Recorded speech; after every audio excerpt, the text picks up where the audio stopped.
And asked him, following May's win, if he had misjudged the mood. This is a very bad result for the Prime Minister. 117 votes against her, much worse than she thought. A third of the parliamentary party, the overwhelming majority of backbenchers have voted against her. So the message today to Theresa May is that she has lost her moral and political authority, even if she's got a slightly bigger number. Let's cut to the chase. Will the ERG, will you support her Brexit deal now? Of course I won't. Her Brexit deal is dreadful. Will you resign the whip? No, I'm not going to resign the whip. I'm a full-blown Tory and have been for a very long time.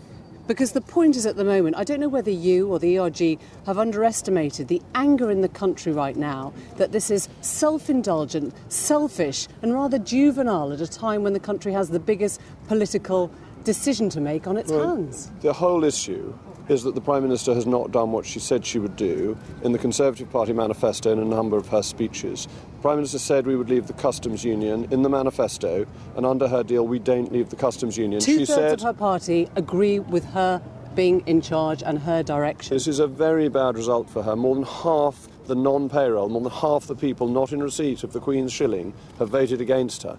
That is a very bad result for the Prime Minister, and crucially, much, much worse than Downing Street was saying it would be. The ERG is now a busted flush. You have let down Brexiteers. You know which way she will take Brexit now, and it's not towards a no deal. I'm afraid this is not about the ERG. That would be a vanity. Well, tell me which way Brexit goes now. Tell me which way you see it going now. The legislation is in place for us to leave on the 29th of March. That has always been the case. Nobody would have put this vote if we thought the Prime Minister could be relied on to stick to what she said she would do. You're not going to get your version of Brexit now, are you? You're not. That's what the legislation provides for. Not to get it requires the law to be changed. Your version of Brexit be very difficult to do. Would be a no-deal Brexit, which she has ruled out. No, she hasn't. She said no deal. She's ruled out a no deal. She said no deal is better than a bad deal.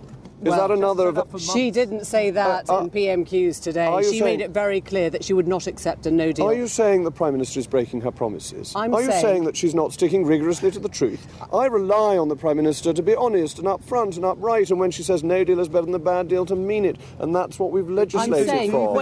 I'm saying the most magnificent irony in this is that you, Jacob Rees-Mogg, have let down your fellow Brexiteers. No, You're going to end up with a worse Brexit than if you hadn't even sent in the letters. Oh, that's certainly not true, because the Brexit we were getting in the withdrawal agreement was not a proper Brexit. Nothing is going to be worse than what we were being offered. That we need to get back to a real Brexit. It's what the country voted for, and it would be a failure, an ignominious failure of the government not to deliver that. And if we head into the a people's vote now, place. Perhaps you should apologise to all the Brexiteers in the country for letting them down too. I don't see why there's any reason to have a loser's vote. We had a referendum. People voted to leave. They've made the decision. That decision needs to be implemented. It was reinforced by a general election where both major parties said that they would deliver on the result of that referendum.